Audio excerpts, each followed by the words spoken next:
certo? Bom dia, que a paz do Mestre Jesus esteja conosco mais uma vez. Vamos agradecendo, nos preparando para continuarmos o nosso estudo, pequeno estudo, mas sempre com boa vontade, com clareza, bem de acordo com o que está aqui no Livro dos Espíritos, para que a gente possa recordar, aprender ou tomar algum conhecimento de como acontece, ou cada caso é um caso, mas em geral como acontece no nosso pós-mortem, quando nós voltamos para a verdadeira pátria, nosso lar, a casa que nós estaremos lá vivendo. Como será? Como nós estaremos depois que desencarnarmos? Então nós vamos mais uma vez, só avisando que ainda vocês poderão ver esse vídeo por muito tempo no Facebook, ou também mais tarde lá no YouTube, canal Reflexo da Luz. Ainda peço que vocês possam compartilhar, curtir, comentar, para que a gente continue nosso trabalho. Só lembrando que o Livro dos Espíritos já está quase terminando, mas nem por isso vocês devem parar de estudá-lo.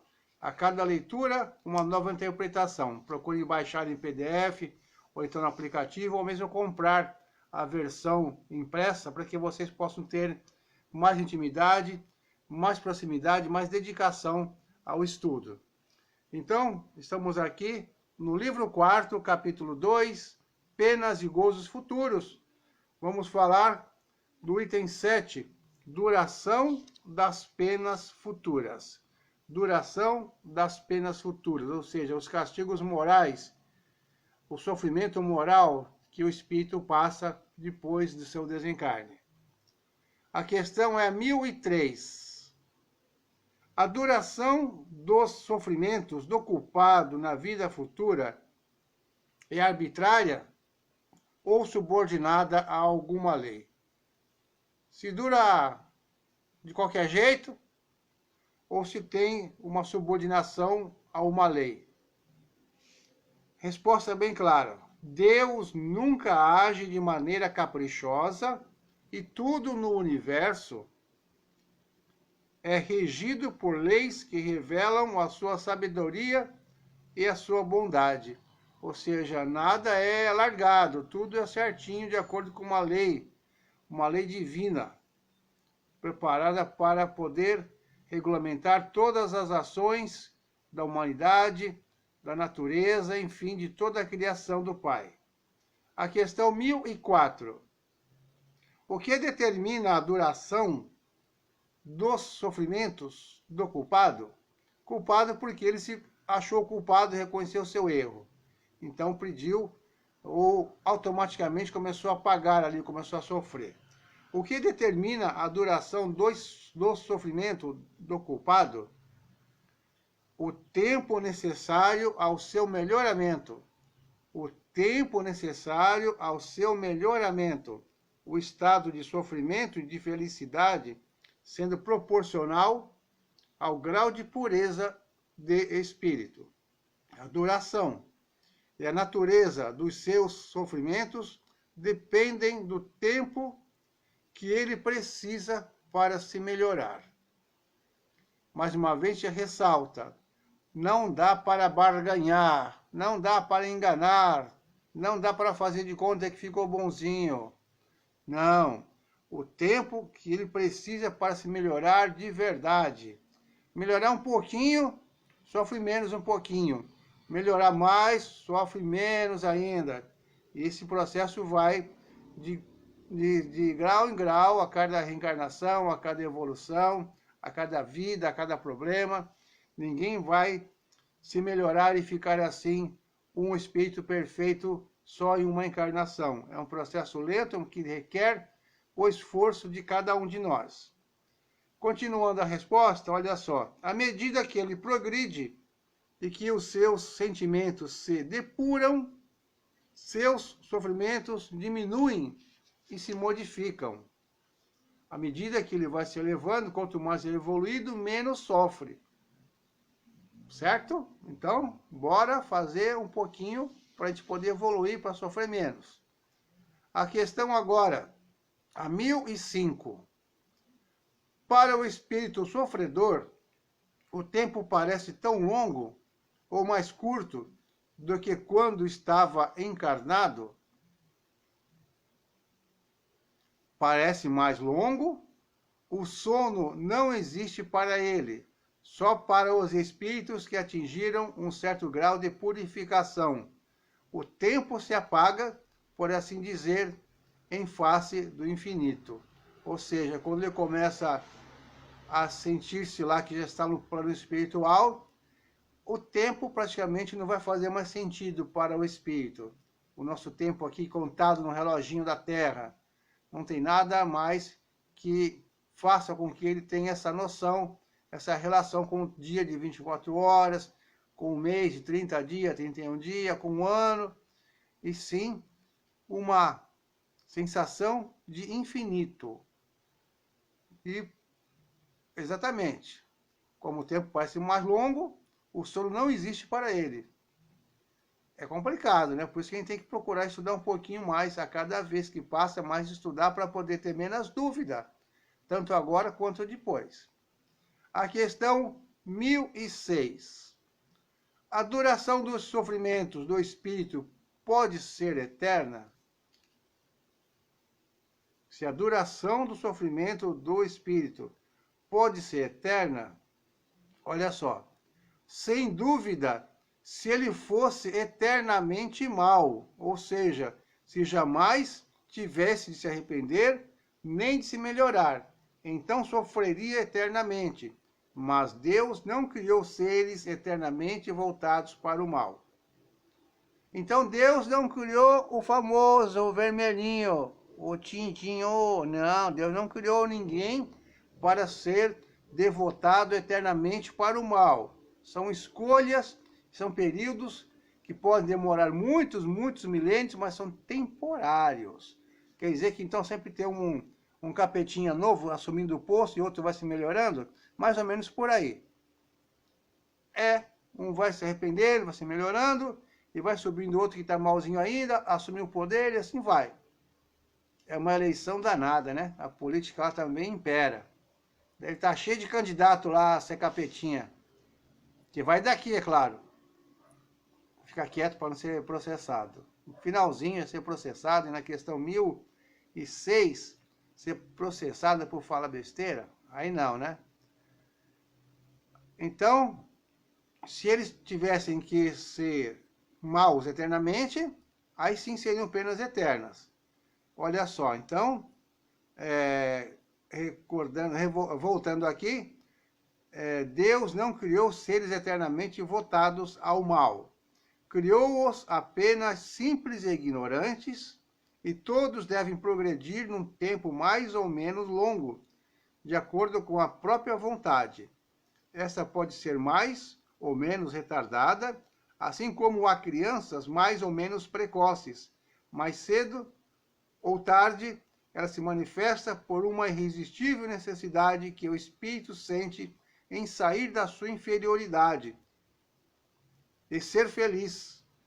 A lei que rege a duração das penas é, portanto, eminentemente sábia e benevolente, pois subordina essa duração aos esforços do espírito, jamais lhe tirando o livre-arbítrio. Se dele fez mau uso, sofrerá as consequências disso. Resposta dada pelo Espírito São Luís.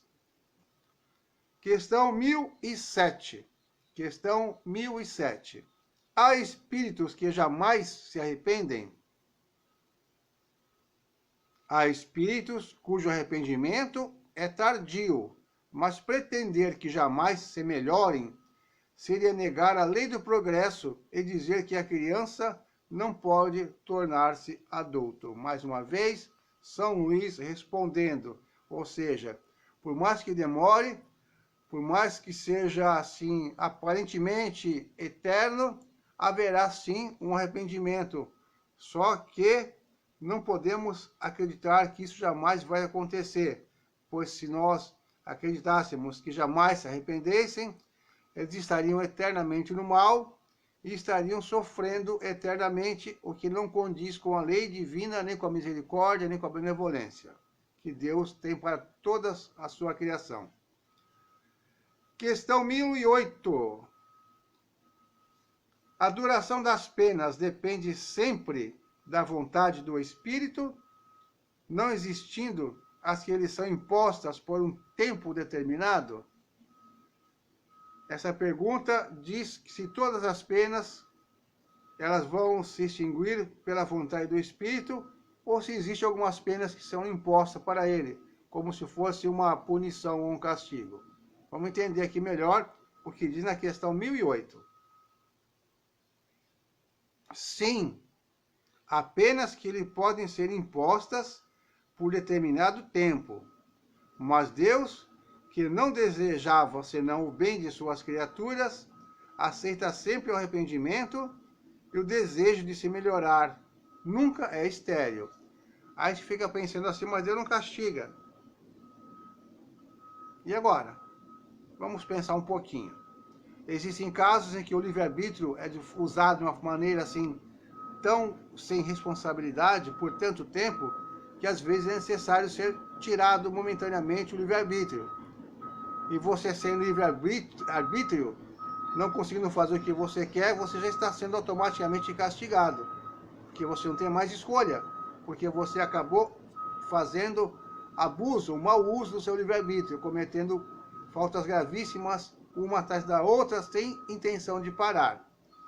E quando você já fizer jus, se arrepender e merecer o seu livre-arbítrio de volta, podemos dizer que essas penas serão retiradas, esses castigos serão retirados, porque você vai estar já tendo um resquíciozinho, um lampejo de começar a pensar melhor e voltar para o caminho do bem, nem que seja devagarzinho, e já poder ter condições de raciocinar por si mesmo e fazer escolhas melhores. Então, o castigo que se fala, no meu entendimento, só pode ser esse. Pois se fosse castigado, como nós temos essa cultura nas outras religiões, nós não estaríamos tendo o entendimento que nós procuramos há tanto tempo dentro da doutrina espírita.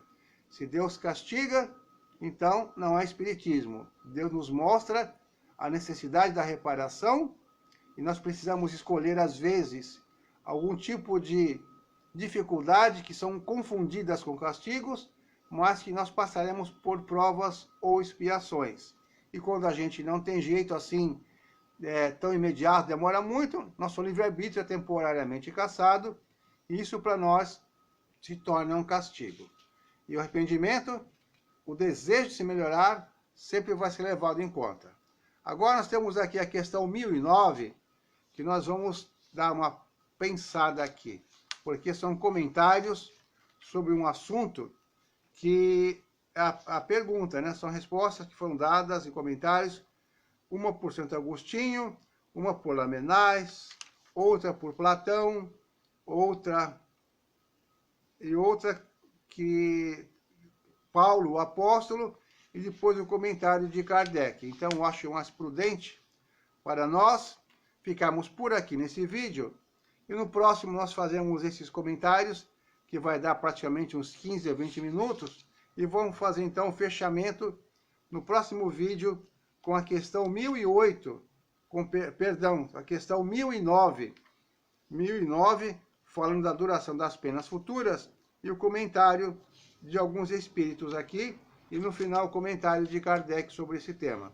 Então, mais uma vez, agradecemos a todos, que possamos continuar estudando um pouquinho de cada vez, procurar entender melhor e viver em paz, sem medos, sem preocupações com a vida futura que nos deixa assim, meu Deus, e agora? É só se melhorar aos pouquinhos que vai dar tudo certo, tudo tranquilo.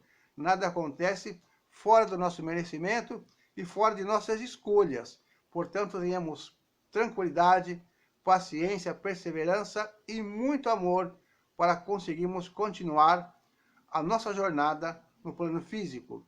E quem sabe logo logo estaremos já um pouquinho melhores e a consciência mais tranquila. Deus abençoe a todos, muito obrigado e até a próxima oportunidade.